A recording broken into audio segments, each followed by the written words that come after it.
जय श्री राधे राधे। एकादशी की सबको राधे ही राधे। राधे कृष्णा के चरणों में प्रणाम करती हूँ। आमला एकादशी की व्रत कथा सुनिए। होलिका दहन के 4 दिन पूर्व फाल्गुन के शुक्ल पक्ष की इस एकादशी का नाम आमलिका एकादशी है। इन दिनों आंवले के वृक्ष के भगवान का निवास रहता है, इसीलिए आंवले के वृक्ष के नीचे बैठकर भगवान की पूजा करने और आंवले खाने तथा दान करने से विशिष्ट महत्व है। ब्रह्मर्षि वशिष्ठ और महाराज मागधाता के मध्य संवाद में इस एकादशी की कथा। मदांता जी बोले, वशिष्ठ जी, यदि आप मुझ पर प्रसन्न हैं तो व्रत की कथा कहो जिसके मेरा कल्याण हो। महर्षि वशिष्ठ जी बोले कि हे राजन, सब व्रतों से उत्तम और अंत में मोक्ष देने वाला आमलिका एकादशी का वर्णन करता हूँ। यह फाल्गुन मास कृष्ण शुक्ल पक्ष में होता है। इस व्रत के फल से समस्त पाप नष्ट हो जाते हैं। इस व्रत के पुण्य 1000 गोदान के फल के बराबर है। मैं आपसे इस पुरानी कथा कहता हूँ, ध्यान पूर्वक सुनो। एक वैदिक नामक नगर था। उस नगर में ब्राह्मण, वैश्य, क्षत्रिय, शूद्र चारों वर्ण आनंद पूर्वक रहते थे। नगर में सदैव वेद ध्वनि गूंजा करती थी। उस जगह पापी, दुराचारी, नास्तिक आदि कोई ना था। उस नगर में चैत्ररथ नामक चंद्रवंशी राजा राज्य करता था। वह महान विद्वान तथा धार्मिक था। उस राज्य में कोई दरिद्र तथा कंजूस नहीं था। उस राज्य में सब निवासी विष्णु भक्त थे। वहाँ के निवासी वृद्ध से बालक तक प्रत्येक एकादशी का व्रत करते। एक समय फाल्गुन मास के शुक्ल पक्ष की आमलिका नामक एकादशी आई। उस दिन राजा ने प्रजा तथा वृद्ध से बालक तक सबने हर्ष सहित उस एकादशी का व्रत किया। राजा अपनी प्रजा के साथ मंदिर में आकर कुंभ स्थापित करके तथा धूप, नवेद, पंचरत्न, शत आदि से धाती का पूजन करने लगे। वह सब धाती की इस प्रकार स्तुति करने लगे, हे धाती, तुम ब्रह्म स्वरूप हो, तुम ब्रह्मा जी द्वारा उत्पन्न हो और समस्त पापों को नष्ट करने वाली हो। तुमको नमस्कार है। अब तुम मेरा अर्घ्य स्वीकार करो। तुम श्री रामचंद्र के द्वारा सम्मानित हो। मैं आपकी प्रार्थना करता हूँ, मेरे समस्त पाप को हरण करो। उस देवालय में रात्रि को सबने जागरण किया। रात्रि के समय उस जगह एक बहेलिया आया। वह महापापी दुराचारी था। उसने अपने कुटुंब का पालन व जीव हिंसा करके करवाता था। वह भूख प्यास से अत्यंत व्याकुल था। वह भोजन इच्छा से मंदिर के कोने में बैठ गया।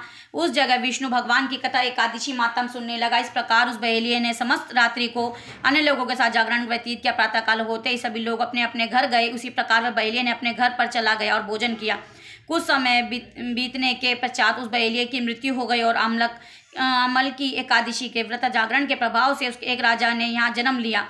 उसका नाम ब्रसुरथ रखा गया। वह बड़ा होने पर वह चतुर्णी सेना सहित धन्य धान से युक्त होकर 10 सहस्त्र ग्रामों का पालन करने लगा। वह तेज में सूर्य के समान, क्रांति में चंद्रमा के समान, वीरता से विष्णु भगवान के समान, क्षमा में पृथ्वी के समान तथा वह अत्यंत धार्मिक, सत्यवादी, कर्मवीर और विष्णु भक्त था। वह प्रजा का सम्मान भाव से पालन करता। वह सदैव यज्ञ किया करता। दान देना उसका नित्य तथा कर्तव्य था। एक दिन वह राजा शिकार खेलने के लिए गया। देव योग से वन में वहाँ रास्ता भूल गया और दिशा ज्ञान न होने के कारण उसी वन के एक वृक्ष के नीचे सो रहा है। उसी समय पहाड़ी डाकू वहाँ आए और राजा को अकेला देखकर उस पर मारो शब्द कहकर टूट पड़े। वह डाकू कहने लगे कि इस दुष्ट राजा ने हमारे माता पिता, पौत्र आदि संबंधियों को मारा है तथा देश से निकाल दिया है। अंत उससे अब अवश्य मारना चाहिए। ऐसा कहकर वह डाकू राजा को मारने लगे और उस पर अस्त्र शस्त्र का प्रहार करने लगे। उनके अस्त्र शस्त्र राजा के शरीर पर गिरते हुए नष्ट हो जाते हैं और राजा के पुष्पों के समान प्रतीत होते हैं। उन डाकुओं के अस्त्र शस्त्र उन पर उल्टा प्रहार करने लगे, जिससे वे मूर्छित हो गए। उस समय राजा के शरीर में एक दिव्य देवी प्रकट हुई। वह देवी अत्यंत सुंदर थी तथा सुंदर वस्त्र तथा आभूषणों से अलंकृत थी। उसकी भ्रुकुटी टेढ़ी थी और उनकी आंखों से लाल अग्नि निकल रही थी। वह उस समय दूसरे काल के समान प्रतीत होती थी। वह उन डाकुओं को मारने दौड़ी और समस्त डाकुओं को काल के गाल में पहुंचा दिया।